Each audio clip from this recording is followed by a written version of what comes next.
Alrighty, hello and good morning to everyone listening. Thank you for joining me for this installment of Solutions for Rural Development webinar series.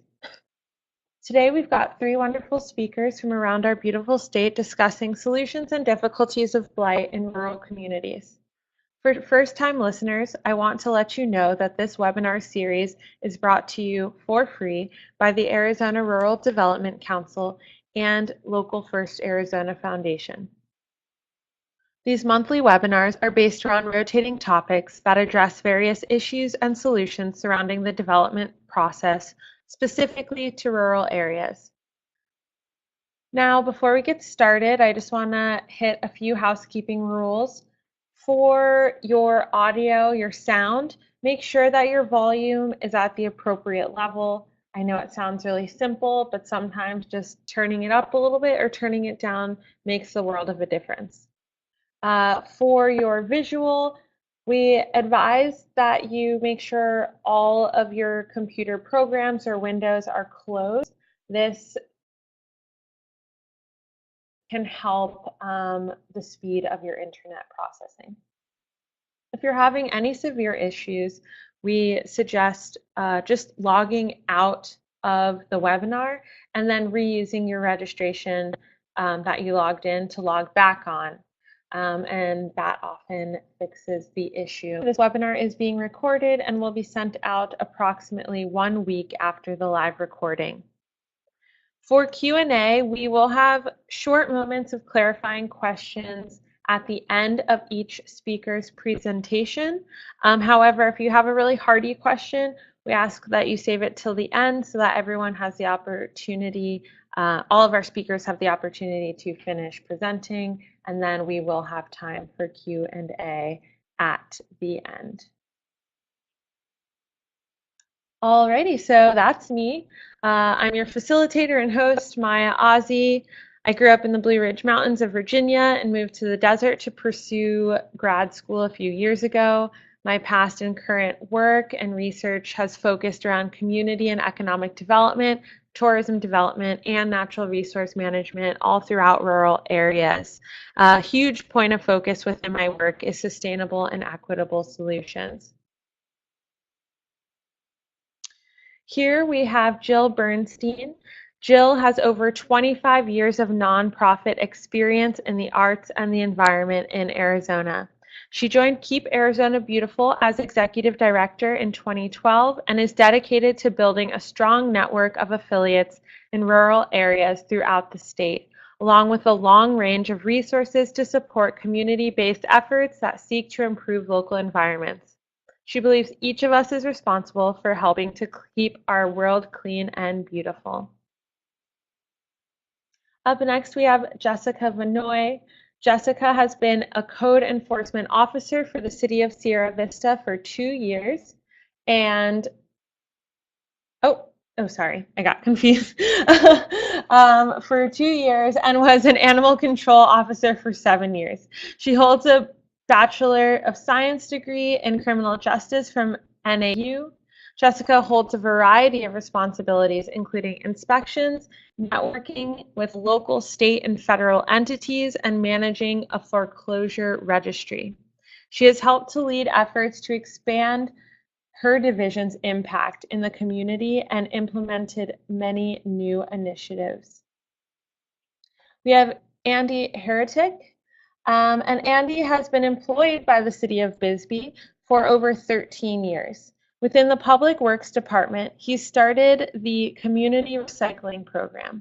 Within 3 years, Bisbee has been able to run a break-even operation. In 2010, Andy became the Sanitation Recycling Supervisor.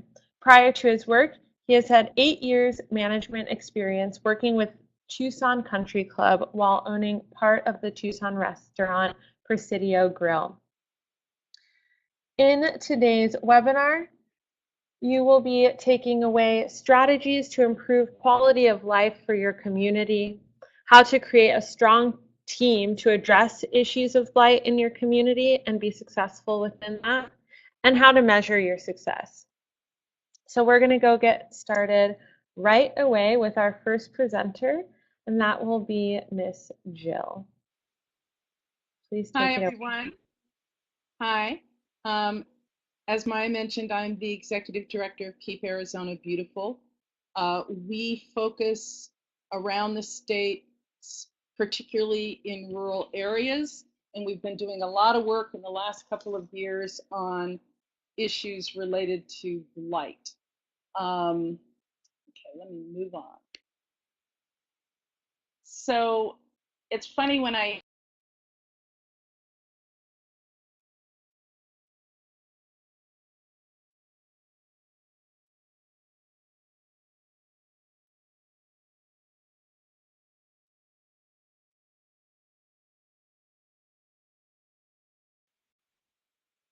Hey Jill, just wanted to let you know you cut out. If everyone can just hold tight for 1 second.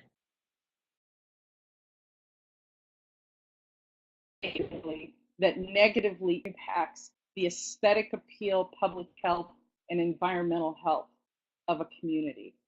So that's a pretty broad, sweeping landscape. Tackling blight requires a coordinated, broad-based community effort.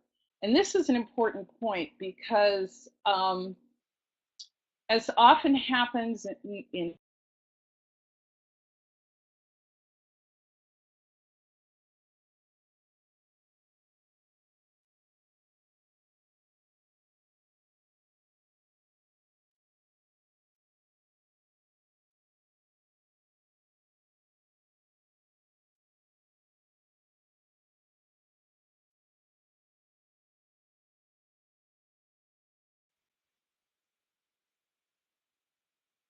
Jill? entrenched problems like, yeah. Hey Jill, sorry. You just cut out for probably a minute. Can you just back up a little bit for us? Yeah, okay, what is blight? Blight is Um, yeah. blight is a lot of different things, and it's essentially when things are not being taken care of. I mean, that in a nutshell is blight. And when people are throwing trash out or letting properties run down, anything like that that gives the impression of a lack of care. Communities, especially if they're looking to do community development, economic development, attract visitors, attract new citizens to their community, things have to look welcoming, and blight is definitely something that makes people afraid and makes people not want to be somewhere. And as I was saying, it takes a broad-based community effort to make this happen. You need to reach across lots of different community groups and get people involved. Okay, I'm a little, is this the next one? Can't quite tell. Oh, so I work, the Keep Arizona Beautiful works in partnership with a couple of other entities. The Arizona Department of Environmental Quality, recycling people, and the brownfields people. The recycling coordinator works around the state advising people on recycling, helping to put together e-waste events, household hazardous waste, etc. The brownfields coordinator for ADEQ actually is one of the few departments left that has funding. They have funding from the EPA that can help communities address brownfields projects. And I'll talk a little bit more about what that means in a little bit. We travel around, and then the Adopt a Highway Volunteer Program Coordinator is also part of our group. And we travel around the state as a partnership to provide resources to communities, to let them, first of all, to let them know what kinds of things exist to support what they're trying to do. The two different ways we do this are our environmental resource roadshows, and these are usually lunchtime presentations that we give in a city, in a town. They're free, they last about an hour and a half, and each of us goes over what kinds of resources are available to support a wide variety of projects that that community might be interested in. Our second program is called the Rural Environmental Action Planning REAP program, and that is an in-depth strategic planning session that we do when we're invited into a community to address a very specific problem. Usually it's illegal dumping. And what we're trying to do is get a community organized to create the political will and the community buy-in to really address what is a serious problem throughout the state. As we've traveled around, we've learned that rural communities, a lot of them face the same kinds of issues. Litter lining the roads going in and out of town, neglected commercial buildings. Often these are located in the heart of the town, and sometimes there's issues related to absentee landlords owning these properties and not taking care of them. And that is a common problem throughout the state. Illegal dump sites are another very common problem that pollute the natural environment. Roadsides, empty lots, abandoned properties, rivers, ravines, desert sites, forests, you name it, they're everywhere. And it takes a serious concerted effort to deal with them, because often you don't see them right away. They're hidden out in the desert, but you'll be out there trying to enjoy a hike and you'll stumble across this. Solving blight, as I said, requires broad community participation. When we do our rural environmental action planning workshops, we try to get as many people from different areas in the room together at the same time. Those workshops are usually about 3.5 or 4 hours of really concentrated work. And we invite everyone from elected officials, public agency staff, law enforcement, school district representatives, business leaders, local healthcare professionals, and community groups. Just a broad swath of that community's citizenry. To create really effective, sustainable solutions does require long-term commitment. A lot of these blight issues are not easy fixes. There are financial issues involved. There are property ownership issues involved. It can often be a fairly thorny or Gordian knot to untie. So the goal is to create a coalition of people who are committed to moving these plans forward and to working on creating the political will. We did one of these once where there was a county supervisor participating, and he talking about the limited pie. We've got a limited pie, and we can't afford to deal with this. And gradually, as he went through the day with this group, I think he came to really realize that while the pie is never not going to be limited, there's always going to be a limit to what can be spent on any number of programs. It's really about creating the political will and prioritizing.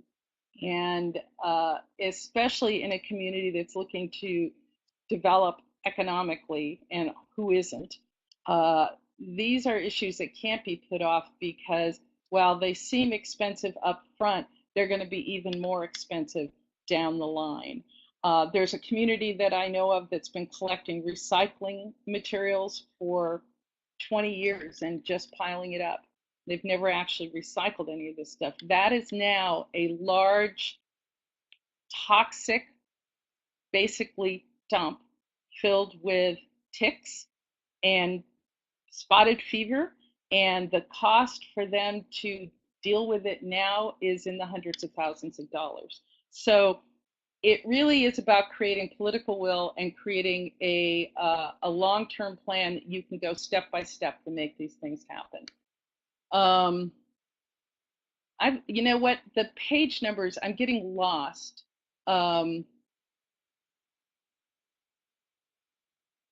Yeah, okay, yeah. Sorry about that. I don't have actual page numbers on my PowerPoint, so I'm lost. When you come together as a group to address some of these problems, it's really important to identify the scope of the problem and what you see as the contributing factors. Sometimes the resources for people, for example, with illegal dumping, the resources for people to deal with their large-scale trash that they want to dump don't exist. And so they're going to, ultimately, they're going to go dump it someplace. So that's part of it. Identifying potential partners. Communities can work together in ways that sometimes I think an individual town doesn't necessarily think about reaching out to the towns around them or how they might do that. And we highly recommend that communities think regionally, especially when it comes to the kind of infrastructure you might need to put in place a competent recycling program, a sustainable recycling program, and to address illegal dumping. And the other underlying most fundamental thing that you need to do is create strategies for long-term behavior change. You need to have ongoing public education, public outreach. The message needs to be communicated to the people in the community in a wide variety of ways over an extended period of time. Behavior change is challenging, but there are strategies for it, and that's something that we deal with that's something that we talk about when we do these workshops.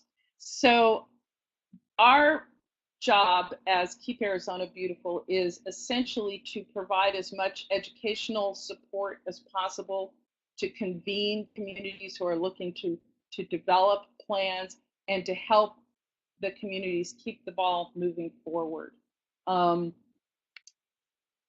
This shows you who all the members of the Environmental Outreach Partnership are. Travis Barnum, who is the third person on the list, is the Brownfields coordinator. They, as I said earlier, have money from the EPA, and when communities are looking to take care of an abandoned building, they want to build something on that space, they want to create they want to retrofit a historic building that may have asbestos, a brownfields assessment grant is the first step, where you find out who actually owns the property, you start determining if there is contamination, and you build community support that way and bring resources to then abate. But that seed money from the EPA does still exist, and it's one of the few grant programs still left. So I just wanted to point that out. And that's about it. I feel a little discombobulated, so I hope you guys got this. And if you've got any questions, just let me know. Thank you, Jill. If you have any clarifying questions, or we have time for a question or two while we're preparing for the next, please type it into the chat box and let us know. And if not, ask the question and we'll get to it at the end. Oh, I see there's a theme here.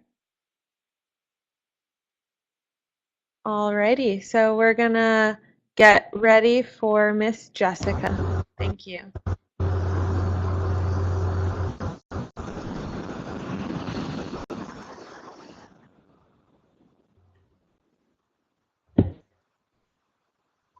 Okay, well, good morning, everybody. Can you all hear me?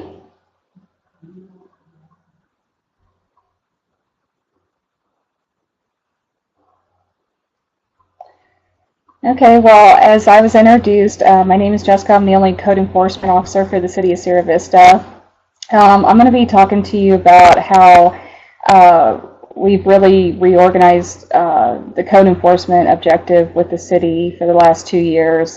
There's been some major changes, and I hope this will help you to take home, and maybe you can get some ideas and implement them in your own communities.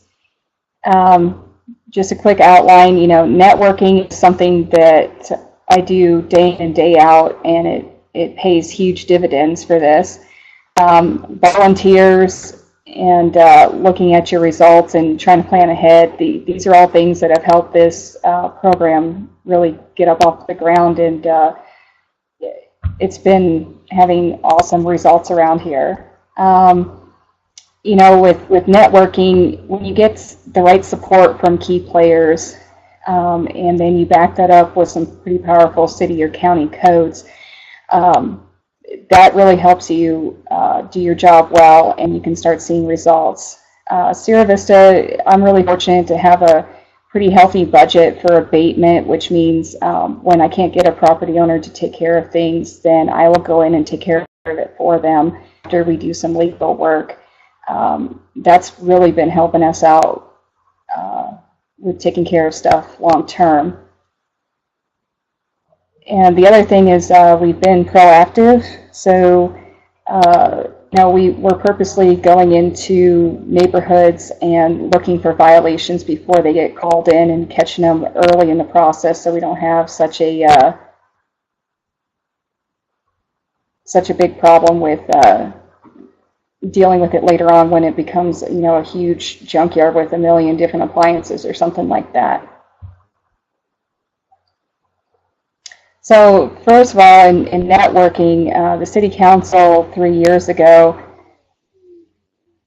they decided, well, we want to clean up this town and we need to implement some stuff. So the thing that happened was we updated to the 2015 ICC standards, and we integrated a lot of that into the city codes. Not only did the city codes get a lot more strict, but it gave us a lot more authority to do what we need to do. On top of that, we also were given a $30,000 budget to take care of properties from year to year. And apart from that, we also implemented a foreclosure registry. A lot of times when you have a lot of bank-owned properties, while they're in the process of being in foreclosure, a lot of bad things happen. You have squatters, overgrowth, things like that.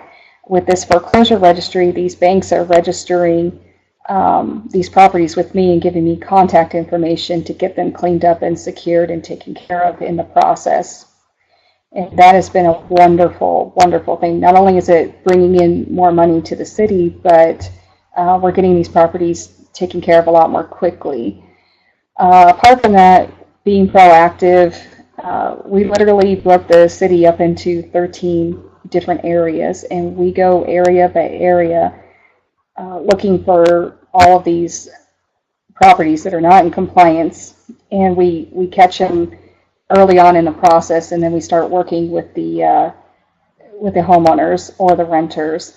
Not only is this an educational process, I spend most of my day, educating people on everything, but it just gives you a better idea of where you need to focus more for blight in the community. Some areas are better off than others, and it seems to be the older areas that need most help. And if we can help them out through grants, right now we've got an emergency grant fund going on where we've been helping people get HVAC and windows fixed, roofs, and all that. That's been working out very, very well. The other thing with networking, as it was mentioned earlier, I not only network with state and county, but also just within the city departments as well, the police department, public works, everybody. It really is a group effort to fight this blight. And if I can't get them help, well, maybe I can help network and get them the right kind of help from somebody else. And when you have a group effort going on to fight this kind of blight, I think it makes everything easier on everybody else to help that one person. The other thing that I do is I coordinate a lot of volunteer efforts. I help out the state with running their Adopt a Highway program down here, as well as I have streets and parks and leisure cleanups and everything like that. So I literally have trash pickup along roadways and washes just about 2 or 3 times a month. And that helps keep the city not only looking good, but it helps lessen the hardship on the city employees as well. And in doing that, I get a lot of intel from the community when these volunteers are out there as well. Not only do they clean up trash, but I also have church groups that go and help elderly or disabled homeowners that can't get out there and take care of their house themselves. That's a huge thing around here. Everybody's willing to help out, and it helps my job go a lot easier as well. And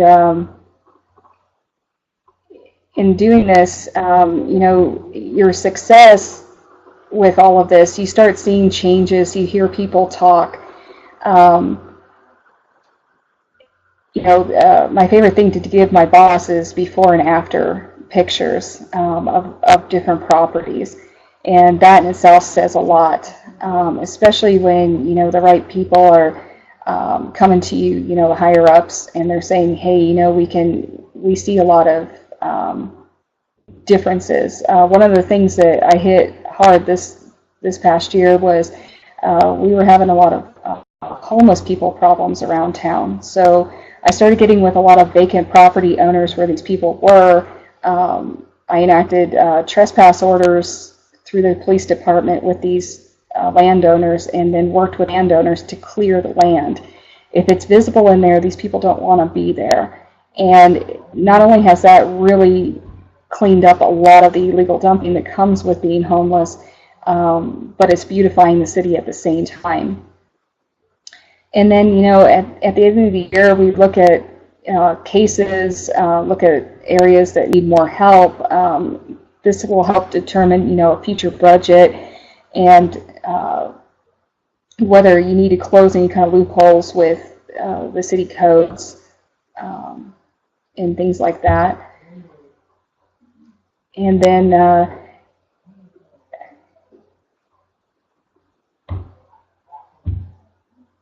apart from that, you know, that's pretty much what we've done. All of these little implementations and working with different people, it's really coming together. And you know, the budget seems to be the most helpful for here when people don't want to take care of stuff, or they simply can't. We're fortunate enough to be able to go in there and take care of business and clean it up. That's pretty much it for me. Is there any questions?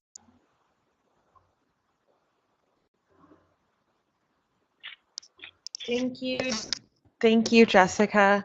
All right, we'll use this space. If you have any questions, please feel free to use your chat box. And in the interim, we are going to get ready for Mr. Andy. Take it away. All right. Can you all hear me? Yep. I hope Yep, we you can all can. hear. Good. Okay. So,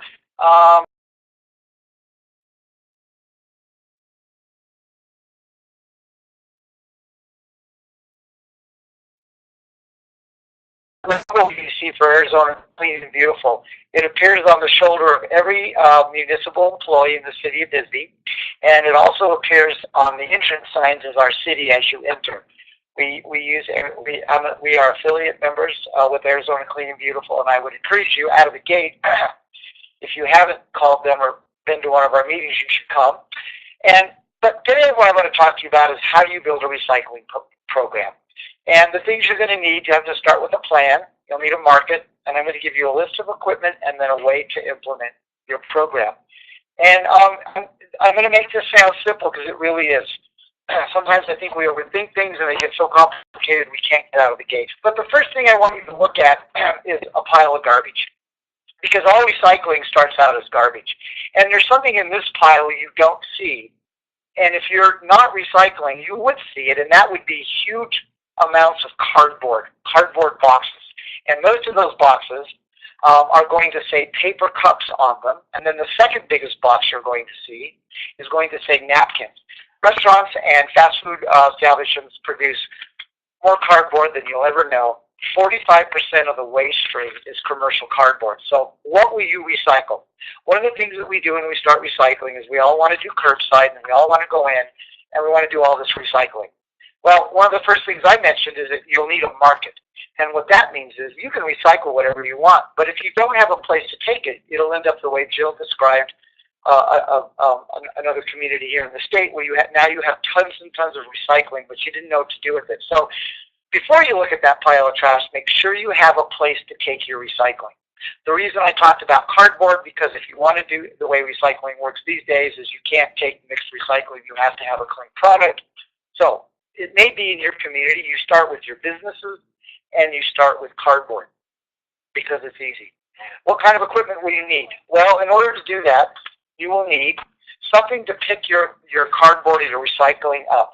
I use car transport trailers. They're inexpensive, they're very durable, and they're completely enclosed.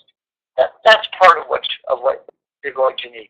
You're also going to need a baler or two, because after you pick your equipment up, you're going to have to put it in something so that you can get a solid bale out of it. And then, well, I skipped one. And then you're going to need a forklift, because after you take those bales out, this is what's interesting, a bale of cardboard weighs roughly 500 pounds. A bale of aluminum weighs roughly 1,100 pounds. A bale of newspaper weighs roughly 2,000, as does magazines, as do magazines. So some things you just get to know after time how heavy they are, but you can't pick that stuff up by yourself. You're going to need some help. So anyway, that takes us down to my 8th slide, which is outreach. So when I started my recycling program, I had to keep it simple because I didn't have a lot of resources, and a lot of you may not have resources either. And I still believe you should start simple, because you'll get swamped with recycling if you don't let it go ahead and trickle into you. So we started with city offices, and we identified what people had to recycle in those offices, and we identified out of what they had what we could take to market and sell. And this is our senior center in Bisbee, and our seniors ended up being some of our best recyclers. Remember, most seniors have recycled. They went through World War I, World War II, if they're still with us, and they've been recycling for many, many years. So as you can see in this building, we've just got 4 blue bins for recycling, and each one of those bins would take a different product. And we got to that point. We started with cardboard and plastic 1 and 2. And your outreach includes schools. You'll have recycle bins. We have recycle bins really at every commercial building and public building in our community at this point. And recycle bins need to be at places where people can get to them, otherwise they throw it in the garbage. So here you see a blue bin outside of a cafeteria door. Seems like a small thing, but those boxes that they normally get would have gone right into the garbage if we hadn't put the bin close enough to their back door. Businesses. This is one of the things that we did in our community, is we started recycling with businesses because it was easy. Because most businesses, if it's a restaurant, they have a lot of wet garbage, but they produce a lot of cardboard. So what we did is we went to our businesses and we said, if I put a recycle bin next to your dumpster, I might be able to lower your garbage rate by half. And that will always pique a business person's interest. And the reason you do that is because most garbage is picked up by volume or weight. And the number of times a day that you pick that up. So what we did is, by getting the cardboard out of the dumpsters, and really just getting the cardboard out, we cut all of our commercial businesses down to half in their pickups. Therefore, we literally reduced 98 out of 100 businesses' garbage rate. And we started with businesses because there are many fewer businesses than there are residents to start recycling. You've got to test the water somewhere, and starting out with something simple like cardboard or plastic just is an easy way to go, unless you've got a lot of money or a lot of resources. You can barely see this, but restaurants produce a lot of recycling. And if you look up the street on your right, you'll see a blue, and then beyond that are garbage cans. So what we've noticed is that the garbage cans and recycling bins need to be side by side. If they're not, people will find a reason not to go to one or the other. And the unfortunate part is that a lot of people like to put their garbage in recycle bins. This is what we use as a recycling station in Bisbee. This is where we are with our recycling, and you can't really see these signs. The label didn't come out very well in those. But one of the large bins on the left says cardboard. One of the other large bins says plastic 1 and 2. And then the smaller bins say things like aluminum cans, newspapers, magazines, and metal food cans. In order for us to be successful with recycling, in order for anybody to sell a product, you must separate your product. Most cities want you to put everything into a single bin, and then they take it someplace, and they take it to something called a MRF. As recycling became more expensive and the MRFs closed, people started sending mixed recycling. And now the market's rejecting that mixed recycling because the truth is, it's not recycling, it's garbage. And our citizens, if you want to recycle in Bisbee, it's not mandatory. We have a 38% rate of recycling, but it's voluntary and you have to work at it. You really have to want to recycle. Some neighborhoods can't handle all the recycling. They don't want to come up with newspaper and magazines, and so that's okay. People should recycle what they can. And the two items that are just easiest to recycle right now are cardboard and plastic 1 and 2. So if that's all you can muster up, start there, at least in your neighborhoods. Well, I know I made that quick, and there you are, a Bisbee city limit sign with Keep Arizona Clean and Beautiful. Starting recycling is not hard. You just have to start. And remember, we go all the way back to you have to have your plan, and in that plan, one of the most important things you can do is, when I get to that screen, is you have to have a market. You have to know ahead of time where you're going to take your recycling. Okay, I made that quick, and I hope it was easy enough for you. If there's any questions, I'd love to answer them.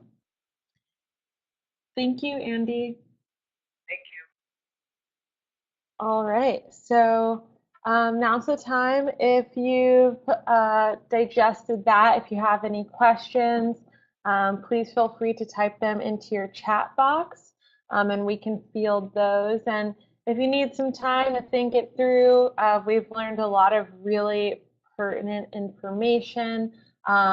So we have the contact information for each of our speakers. I'd like to thank each of our speakers right now. And as a reminder, I will be sending out the PowerPoint along with contact information for everyone. It looks like we have some questions being typed up. So while we wait, what's coming up next from Local First Arizona Foundation? We have a webinar next month called Strengthen Everything You Write. A lot of individuals want to just jump ahead and, be the best at marketing and advertising, and we're all focused on which social media platforms to use, but the reality is none of that matters unless you can articulate and write your message well. So we're hearing from a wonderful individual. This has been a pre-recorded webinar and will be sent out to all registrants. So please sign up. We do have one question that popped in. Are there any Arizona revised statutes that can be used for enforcement of blight? To any of our speakers who might know that, please just pop on and give that an answer. And you can unmute yourself, speakers, and answer verbally if that's. I don't think there are. We've tried that in Bisbee. Most of these blight situations have to be handled locally.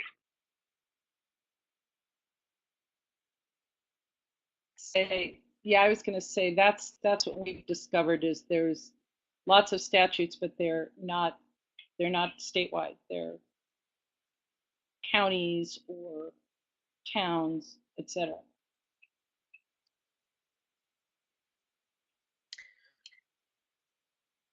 And Jessica is also typing a message. In July, our webinar is focusing on heritage tourism, culture and history as an economic driver. And then, Jessica says there are for illegal dumping and things of that sort. City codes and ICC statutes are more effective, especially with abandoned vehicles.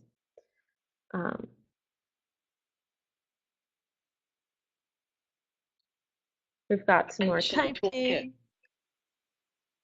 Can you I'm sorry, me? Jill. Yeah, what'd you say? I said we have an illegal dumping toolkit on our website that has a lot of resources including an 85-page research paper of what the statutes are in all the different counties. It's not probably totally comprehensive, but it is pretty comprehensive, and you can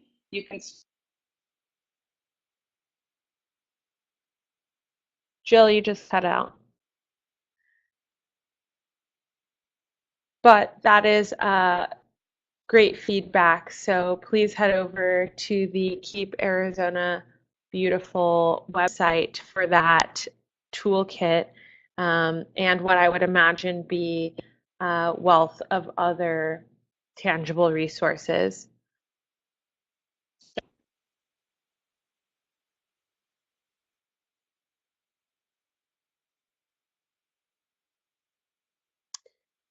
And lastly, I would like to mention in terms of Local First Arizona Foundation, for everyone listening, please check out the AZRDC website. It's a .org. I just put it into the chat box because we have an annual conference called the Rural Policy Forum. We actually have, Jill has put together a session extending on what we've learned from today's webinar. It's on Blight, and she has quite a few of the speakers who were a part of her community outreach team presenting there. The Rural Policy Forum is where these webinars stemmed from because we want to keep engaging the conversations on how we sustain rural in our small towns. And it's going to be in Wickenburg. It's from May 8th through the 10th. And tickets, early bird tickets are on sale right now. And if you have not attended, it is just such a learning experience and a great time.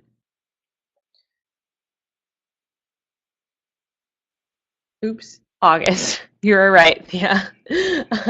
That is something I need to change. It is from August 8th through 10th, and I am the lead organizer of that event. So if anyone should know, it's me. But it's going to be, yeah, the sessions, the agenda's up. There's still some sessions that are waiting to be released, but things are moving along and it's going to be a good time. Great networking opportunity.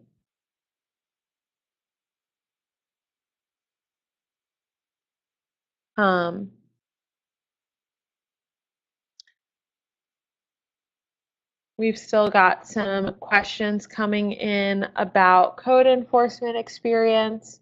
And yes, that is what I was going to suggest. So I will connect everyone who signed up to all of the speakers today.